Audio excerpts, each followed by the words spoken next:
কে যায় রে? পাশের বনের বান্টি কবি তোর নাকি?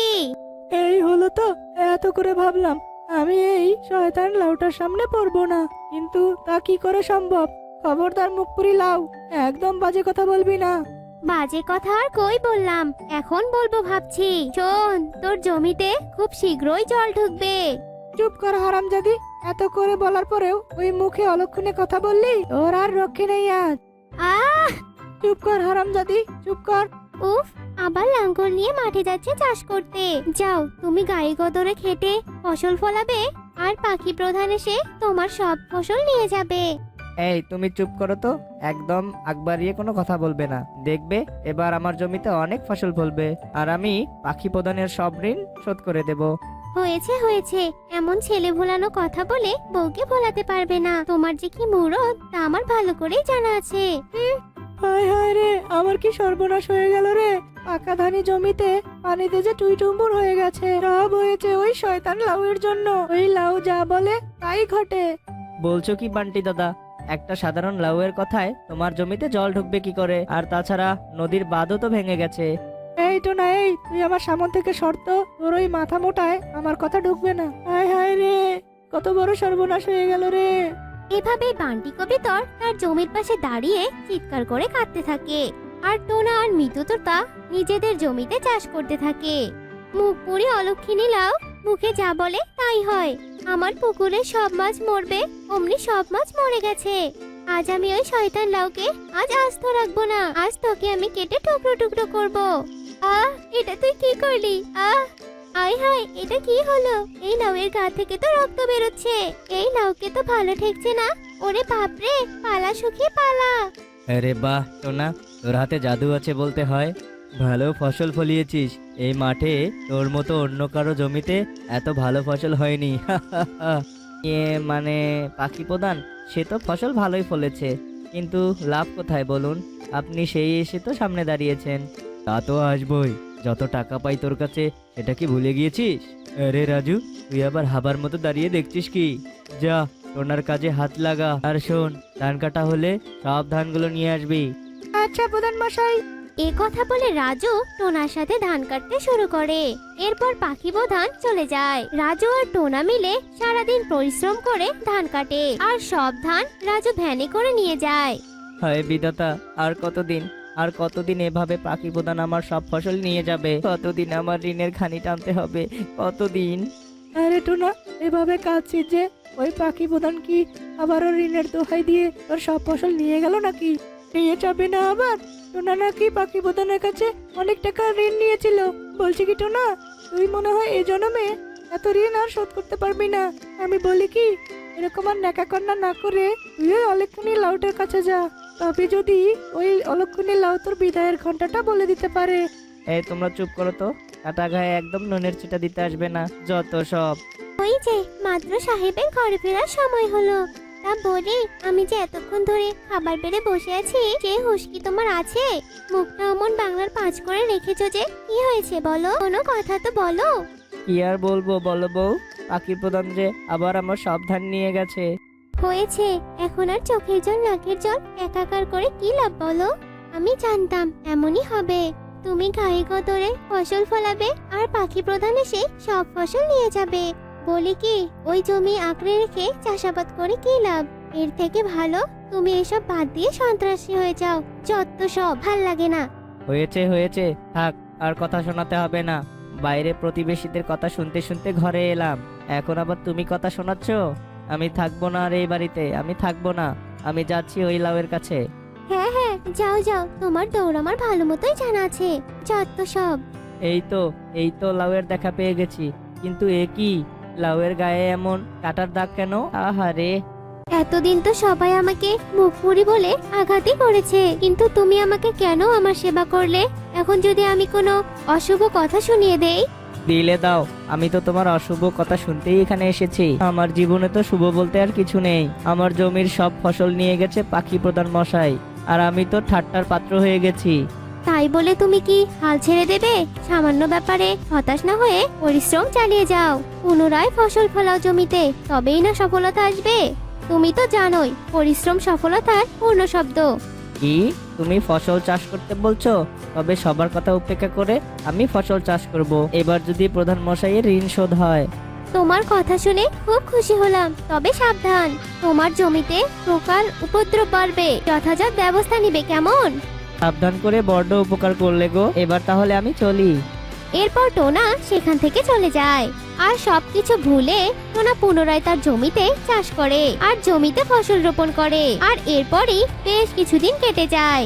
টোনার জমিতে ফসল বেশ বড় হয়। হয়েছে তো হয়েছে, এবার এর আগে ফসল চাষ করেছো প্রধান মশাইয়ের হাতে তুলে দিতে, কিন্তু এবার ফসল তো পোকায় খেয়ে নিচ্ছে। এভাবে অকাজে পরিশ্রম করার মতো কোনো মানে হয়? যত সব। কাজে নয় গিন্নি, অকাজে নয়। ওই লাউ তো আমাকে বলেই দিয়েছিল আমার জমিতে পোকা ধরবে, তাই তো আমি আগে থেকেই ঔষধের ব্যবস্থা করে রেখেছি। এবার শুধু ঔষধটা স্প্রে করে দিলেই হবে। মানে কিসব বলছো তুমি? এই দাঁড়াও দাঁড়াও, আমার কথাটা তো শুনে যাও। ওগো শোনো। কিরে টোনা, পাগল হয়ে গেলি নাকি? এই জমিতে তো পোকায় ভরে গেছে, কীটনাশক ছিটিয়ে আর কয়টা পোকা মারবি? এই তুমি অযথা দাঁত না কেলিয়ে এখান থেকে যাও তো। অন্যের চরকায় তেল না দিয়ে যাও, নিজের চরকায় তেল ঢালো গিয়ে। হ্যাঁ হ্যাঁ যাচ্ছি, যখন জমির সব ফসল শেষ হয়ে যাবে তখন বুঝবি গরিবের কথা বাসি হলেও বলে। তোমার জমির পোকা যে দমন হয়েছে সেটা শুনেই আমার ভালো লাগছে, কিন্তু একটা কথা, আজ রাতে জঙ্গলের দক্ষিণে পুরনো বাসাটা ভেঙে পড়বে, তুমি গিয়ে একটু নজর রেখো কেমন? আবার অলক্ষণে কথা? কিন্তু তুমি সবসময় ভালো কথা না বলে অলক্ষণে কথা কেন বলো, বলো তো? ভালো মন্দের তুমি কি বুঝো বলো তো? এমনও তো হতে পারে ওই ঘরের মধ্যে ভালো কিছু লুকিয়ে আছে। আচ্ছা তবে এবার যাই, অনেক কাজ পড়ে আছে। বাবা, চারদিকে কেমন ঘুটঘুটে অন্ধকার, একেবারে আমাবস্যার চাঁদের মতো হয়ে, যেন গাটা একেবারে ঝমঝম করছে। ওরে বাবারে, আরে আরে, লাউয়ের ওই কথাটাও তো সত্যি হলো, ঘরটা তো ভেঙে পড়লো, কিন্তু এসবের মাঝে ওগুলো কি চকচক করছে? এ কি, এগুলো যে সোনার মোহর! আমার তো ভাগ্যের চাকা ঘুরে গেল রে। ধুর তেরিকা, এত রাতে আবার কে শব্দ করছে? নিশ্চয় আমার এই ঘাটের মরা স্বামীটা। এই বৌদ্ধ স্বামীটাকে নিয়ে আমি আর পারি না। এই দেখো বউ, কতগুলো সোনার মোহর, এবার আমরা ধনী হয়ে যাব। এসব এসব কি সত্যি? এসব কোথায় পেলে গো? আমি তো কিছুই বুঝতে পারছি না। এসবই ওই কলা গাছে লাউয়ের কেরামতি। ওই লাউ শুধু অশুভ কথা বলে না, অশুভ কথার মাঝেও ভালো কিছুরও ইঙ্গিত দেয়। তাই তুচ্ছ বস্তুর অশুভ কথায়ও অমঙ্গলজনক না ভেবে সেই সব কথাগুলোরও উপলব্ধি করা উচিত। অনেক তুচ্ছ বস্তুই অনেক মূল্যবান জিনিসের সন্ধান দিতে পারে। এবার চলো তো আমার সাথে, কোথায়? গেলেই বুঝতে পারবে। আমি তোমাদের জন্যই অপেক্ষা করছিলাম। তুমি তাহলে সোনার মোহর পেয়েছো? তুমি সব জানতে, কিন্তু তুমি একটা লাউ হয়ে এসব কি করে জানো গো? আমি দেখতে লাউ হলেও পূর্বে আমি লাউ ছিলাম না।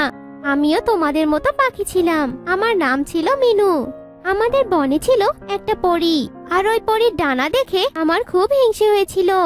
আর বারবার মনে হয়েছিল আমার থেকে ওই পরীর পাখা কেন বড় হবে। তাই রেগে আমি পরীর পাখায় তীর ছুড়ি, আর পরী আহত হয়। তারপর পরী আমায় অভিশাপ দিয়ে লাউ বানিয়ে দেয়। আমি লাউ হলেও ভবিষ্যৎ দেখার ক্ষমতা লাভ করি, আর ভবিষ্যৎ দেখেই সবাইকে সচেতন করতাম।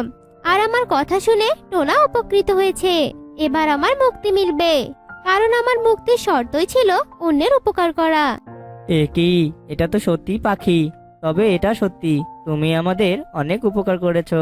এবার আমি পাখি প্রধানের মুখের উপর মোহর ছুঁড়ে ঋণ শোধ করব। আচ্ছা, তবে তোমরা এখন থাকো, আমি চলি। আমার নিজ গন্তব্যে ফিরতে হবে। এ কথা বলে মিনু সেখান থেকে চলে যায়, আর টোনাটুনিও বাড়িতে ফিরে আসে। দিদি ভাই, তুই বাড়িতে যাবি না? সেই সকাল থেকে তুই আমার এখানেই আছিস। সকাল গড়িয়ে বিকেল হতে চললো, খাওয়া দাওয়া গোসল বাদ দিয়ে তুই আমার এখানেই পড়ে আছিস। তোর মা তো অনেক রাগ করবে দিদি ভাই, আর তোকে তো আমি ভালো মন্দ খেতেও দিতে পারি না। তাহলে তুই কেন আমার সাথে এত সময় থাকিস? কি যে বলো বুড়িমা, আমি তোমার এখানে ভালো মন্দ খাবারের আশায় থাকি না বুড়িমা। তোমার সাথে থাকতে আমার ভালো লাগে। তুমি কত সুন্দর সুন্দর গল্প শোনাও আমাকে, আবার মাঝে মধ্যে তোমার বাগানের কলাও খাও। তুমি খুব ভালো বুড়িমা, তুমি আমাকে কত আদর করো। হয়েছে হয়েছে, বুঝেছি আমি, তুই খুব ভালো রে দিদি ভাই। শোন, এখন তুই বরং বাড়িতে যা, না হলে যে তোর বাবা মা খুবই রাগ করবে। আচ্ছা বুড়িমা, আমি তাহলে যাই, কাল আবার আসবো। সাবধানে থেকো কেমন। সেই বৃদ্ধা মিনু টুনটুনির সঙ্গে কথা বলে টুনটুন বাড়ি ফিরে আসে। মা, ও মা, বাবা কি বাড়িতে ফিরেছে? না রে, তোর বাবা এখনো বাড়িতে ফিরেনি। আর তুই বুড়ি মায়ের বাড়ি থেকে এসে এরকম চুপ হয়ে গেলি কেন? কি হয়েছে বল আমাকে। আচ্ছা মা, বুড়িমা বলল আমি বুড়িমায়ের সঙ্গে অনেক সময় কাটাই বলে তুমি নাকি রাগ করবে আমার সঙ্গে। মা তুমি বলো তো, বুড়িমায়ের তো কেউ নেই, সারাদিন একা একা বসে থাকে, তাই তো আমি বুড়িমায়ের সঙ্গে কথা বলে সময় কাটাই, যাতে করে বুড়িমার একটু ভালো লাগে। আর মা, তুমি কি রাগ করো?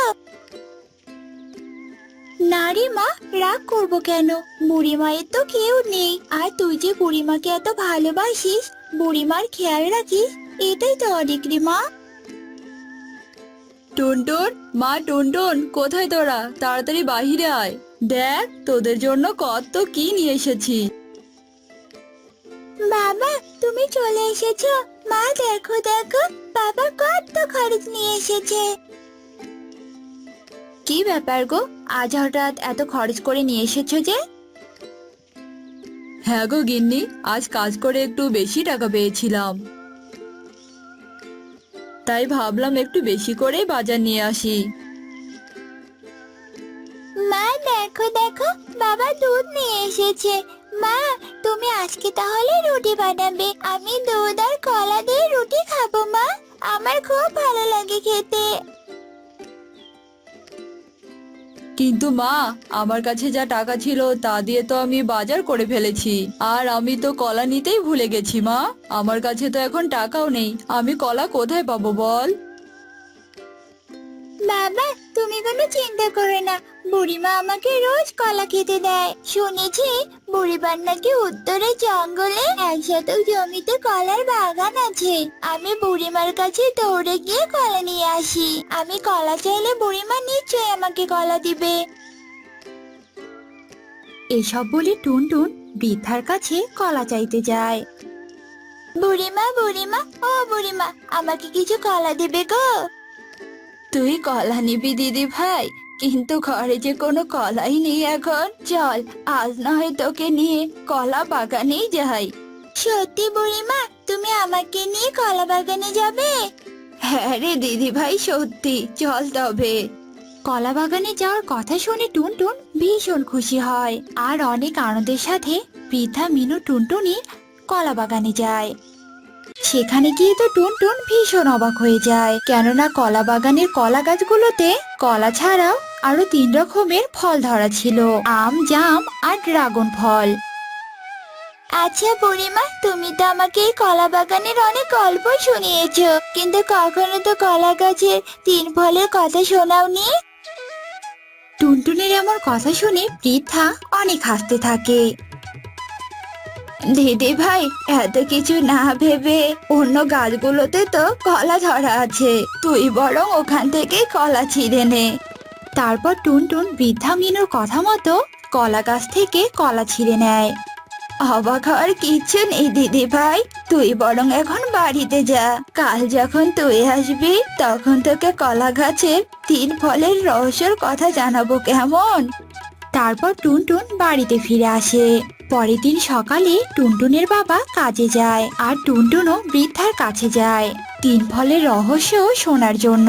কিন্তু হঠাৎ টুনটুনের বাবা রোড অ্যাক্সিডেন্ট করে। হে কি টোনা, তোমার এরকম অবস্থা কি করে হলো? হায় ঈশ্বর, এখন আমাদের কি হবে? সংসারে বা কি করে চলবে? হ্যাঁ গো টুনি, কিভাবে যে অ্যাক্সিডেন্টটা হয়ে গেল বুঝতেই পারলাম না গো, এখন তো আর কদিন কাজেও যেতে পারবো না, সংসার চালা খুবই কষ্টের হয়ে গেল বলো। এসব কথা বলতে বলতে টুনি টোনাকে বিছানায় শোয়ায়, আর অন্যদিকে বুড়িমা, ও বুড়িমা, কোথায় তুমি? ও বুড়িমা।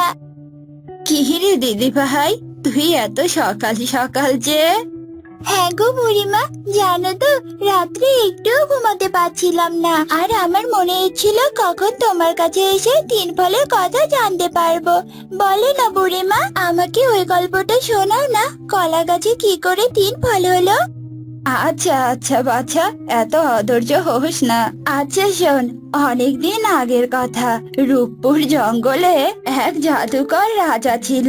সেই রাজার একমাত্র রানী ছিলাম আমি, কিন্তু জাদুকর রাজা আমাকে ভুল বুঝে বনবাসে পাঠিয়ে দেয়। কিন্তু রাজা আমাকে মনে মনে অনেক ভালোবাসতেন, তাই জাদুকর রাজা আমাকে ভালোবেসে উত্তরের 1 শতক জমিতে কলা বাগান উপহার দেয়, যাতে করে খাওয়ার আমার কোনো কষ্টই না হয়। আর দিদি ভাই জানিস, এই কলা গাছগুলো কোনো সাধারণ কলা গাছ নয়, এই কলা গাছগুলো হলো জাদুই কলা গাছ। আর এই কলা গাছের 3 ফলের মধ্যে কোনো একটি ফল যদি কোনো অসুস্থ ব্যক্তিকে খাওয়ানো হয়, তাহলে সে তাড়াতাড়ি সুস্থ হয়ে যাবে। আর এই কলা গাছে 3 ধরনের ফল ধরায় তার সাজি ওই জাদুকর রাজাই করেছে, বুঝেছিস? তারপর বৃদ্ধা মিনু টুনটুনি খুশি হয়ে টুনটুনকে কিছু ফল পেড়ে দেয়, আর ফলগুলো পেয়ে টুনটুন খুশি হয়ে বাড়িতে ফিরে আসে। আর বাড়ি ফিরে টুনটুন দেখতে পায় তার বাবা বিছানায় শুয়ে আছে। এ কি বাবা, তোমার কি হয়েছে? তুমি এভাবে শুয়ে আছো কেন বাবা? তখন টুনটুনের মা টুনটুনকে সব বলে। এসব শুনে টুনটুন ভীষণ কষ্ট পায়, আর মনে মনে ভাবে, বুড়িমা তো আমাকে অনেকগুলো ফল দিয়েছে, আর বুড়িমা বলেছে এগুলো জাদুই ফল। এই ফলগুলোর একটি ফল যদি কোনো অসুস্থ ব্যক্তিকে খাওয়ানো যায়, তাহলে সে সুস্থ হয়ে যাবে। টুনটুন এসব ভেবে ঝুড়ি থেকে একটা আম নিয়ে তার বাবাকে খাইয়ে দেয়। আর তখনই অবাক করা কাণ্ড, আম খাওয়ার সাথে সাথে টুনটুনের বাবা একদম সুস্থ হয়ে যায়। আর এসব দেখে টুনটুন আর টুনটুনের মা অনেক খুশি হয়। তারপর থেকে আবার সব আগের মতো ঠিক হয়ে যায়। টুনটুন তার বাবা মাকে নিয়ে সুখী দিন কাটাতে থাকে। টুকি, মা টুকি, কোথায় গেলি রে? তাড়াতাড়ি এদিকে আয় মা, সেই কখন থেকে তো তোর চাঁদ মুখটা দেখি না। হয়েছে বাবা হয়েছে, আর তোমাকে এসব মিথ্যে কথা বলতে হবে না। তোমার এখন বাসায় ফেরার সময় হলো বাবা, তুমি আমাকে মোটেও ভালোবাসো না। এসব কথা বলে টুকি গাল ফুলিয়ে থাকে। লক্ষ্মী মা আমার, এভাবে মন খারাপ করে থাকিস না। তুই জানিসই তো পাখিদের সর্দার আমি, সব পাখির দেখাশোনার দায়িত্ব তো আমার উপরে, তাই সারাদিন আমাকে বাইরে বাইরে থাকতে হয়। এখন তুই বল, আমি কি দায়িত্ব ভুলে বাসায় বসে থেকে তোর সাথে গল্প করতে পারি? আমি অত কিছু বুঝতে চাই না বাবা, আমি জানি তুমি আমাকে মোটেও ভালোবাসো না। আমাকে ভালোবাসলে তুমি সারাদিন অন্য পাখিদের নিয়ে সারাদিন বাহিরে বাহিরে থাকতে পারতে না। আমি সব বুঝি বাবা, আমি আর তোমার সাথে কথা বলবো না। আমার একা একা বাইরে থাকতে ভালো লাগে না। আমি তোমার সাথে কোনো কথা বলবো না, এই আমি বলে দিই। তোমার সাথে আমার আরই। তুই এমন কথা বলতে পারলি রে মা? তোর মা মারা যাওয়ার পর থেকেই আমি তোকে কোলে পিঠে করে বড় করলাম, আর সেই তুই কিনা আমাকে বলছিস আমি তোকে ভালোবাসি না, আমার সাথে কথা বলছিস না। কে কি বাবা, তুমি আবার আমার কথায় কষ্ট পেলে নাকি? বিশ্বাস করো বাবা, আমি তোমাকে কষ্ট দেওয়ার জন্য কথাগুলো বলিনি। যাই হোক বাবা, আমার ভুল হয়ে গেছে। আমি না তোমার সাথে আরে কেটে ভাগ করে নিলাম, বুঝেছো? কি গো, এখনো মন খারাপ করে থাকবে? তাহলে তুমি বরং আমাকে বকো। লোকের কথা শুনে টোনা হাসতে থাকে। পাগলি মেয়ে আমার, আয় মা, কাছে আয়। এভাবে মেয়েকে নিয়ে টোনার দিন কাটছিল। একদিন সুখী পায়রা কাঁদতে কাঁদতে টোনার বাড়িতে চলে আসে। টোনা দাদা এইদিকে একটু আসো দাদা, আপনার সাথে আমার খুব গুরুত্বপূর্ণ কথা আছে, বাহিরে আসুন দাদা। সুখী পায়রার এমন কান্না জড়ানো কণ্ঠ শুনে টুকি তাড়াতাড়ি বাহিরে চলে আসে। আরে সুখী মাঝি যে, কি হয়েছে তোমার? আর তুমি এভাবে কাঁদছো কেন? আর বাবা তো এখন বাসায় নেই, বাবা তো বিচারের কাজে বাহিরে গেছে। আর মাসি, তোমার কি সমস্যা হয়েছে? আমাকে বলতে পারো, বাবা আসলে আমি বাবাকে সবটা বুঝিয়ে বলবো। আচ্ছা, তাহলে তোমাকে বলছি সবটা। আসলে আমার স্বামী আমাকে কিছুদিন থেকে বলছে বাবার কাছ থেকে যৌতুকের টাকা আনতে, আর আমি যৌতুকের টাকা আনতে রাজি হইনি বলে ভীষণ মারধর করেছে। আরও বলেছে আমি যদি 2 দিনের মাঝে যৌতুকের টাকা না নিয়ে আসতে পারি তবে নাকি আমায় মেরেই ফেলবে। তুমি কি বলছো মাসি? মেশো তোমাকে মেরেছে? আর মাসি, মেশো কি জানে না নাকি যৌতুক নেওয়া আর দেওয়া সমান অপরাধ? এ কথাটা তো আমিই জানি, আর মেশো জানে না। যাই হোক মাসি, তুমি আর এভাবে কেঁদো না। তুমি এখন বাসায় ফিরে যাও। বাবা এলে আমি বাবাকে সবটা বুঝিয়ে বলবো। এরপর সুখী পায়রা সেখান থেকে চলে যায়। আর টোনা বাসায় ফিরলে টুকি সুখীর সব কথা তার বাবাকে খুলে বলে। আর সব কথা শুনে টোনা ভীষণ রেগে যায়। আর এসব সমস্যা সমাধানের জন্য টোনা সুখী পায়রার বাসায় যাওয়ার জন্য রওনা দেয়। এদিকে টুকি একা একা বাসায় না থেকে ঘুরতে বের হয়। আর ঘুরতে ঘুরতে টুকি গহীন জঙ্গলে চলে যায়। আর গহীন জঙ্গলের একটা গাছে টুকি খুব সুন্দর একটা ফল দেখতে পায়। ও মা, কি সুন্দর লাল রঙের ফল! আর ফলটাকে দেখে মনে হচ্ছে এটা অনেক রসালো আর সুস্বাদু। আমি এক্ষুনি এই ফলটা খাবো। এসব কথা বলে টুকি ফলটা খেয়ে ফেলে। আর ফলটা খাওয়া শেষ হতেই টুকি আকারে অনেক ছোট হয়ে যায়। আর এ দেখে টুকি ভীষণ ঘাবড়ে যায়। ও মা গো, আমি এত ছোট হয়ে গেলাম কি করে? আশেপাশের গাছগুলোকে দেখছি অনেক বড় হয়ে গেছে। হে উপরওয়ালা, এ আমার কি হয়ে গেল? আমার থেকে তো মনে হয় পিঁপড়েগুলোই অনেক বড়। এ ফল খেয়েই তো আমার এ হাল হলো মনে হচ্ছে। এবার আমার কি হবে? আমাকে তো কেউ সহজে দেখতে পাবে না। এসব কথা ভাবতে ভাবতে টুকি বাসার দিকে ফিরতে থাকে। এদিকে টোনা বাসায় ফিরে টুকিকে কোথাও দেখতে পায় না। আর এ দেখে সে ভীষণ অস্থির হয়ে যায়। আর বাসার সামনে ডালে হতাশ হয়ে বসে পড়ে। আর তখনই ছোট্ট টুকি সেখানে চলে আসে। আর টুকি তার বাবাকে অনেক ডাকতে থাকে। বাবা, ও বাবা, একটিবার তুমি নিচের দিকে তাকাও। আমি এখানে তোমার পায়ের কাছে। বাবা, তুমি আমার কথা শুনতে পাচ্ছ না? বাবা, নিচে তাকাও বাবা। হঠাৎ এমন ডাক শুনে টোনা তার পায়ের দিকে তাকায়। ছোট্ট টুকিকে দেখে তো টোনা ভীষণ ঘাবড়ে যায়। এরপর টোনা টুকিকে হাতের তালুতে নেয়। এ কি সর্বনাশা কাণ্ড! এসব কি করে হলো রে মা? মা, তুই এত ছোট হয়ে গেলি কি করে? এরপর টুকি টোনাকে সবটা খুলে বলে। সব কথা শুনে তো টোনা ভীষণ চিন্তায় পড়ে যায়। আর মেয়ের চিন্তায় টোনা উদাস হয়ে যায়। আর এভাবেই 2 দিন কেটে যায়। আর একদিন টোনা উদাস হয়ে তার বাড়ির পাশে বসেছিল। আর হঠাৎই একটা উল্লু পেঁচা টোনার কাছে চলে আসে। এ কি সর্দার, কি হয়েছে তোমার? তুমি এমন উদাস হয়ে বসে আছো কেন? এমন কি চিন্তা তোমার? বলো তো আমাকে। এরপর টোনা তার চিন্তার কারণ উল্লু পেঁচাকে খুলে বলে।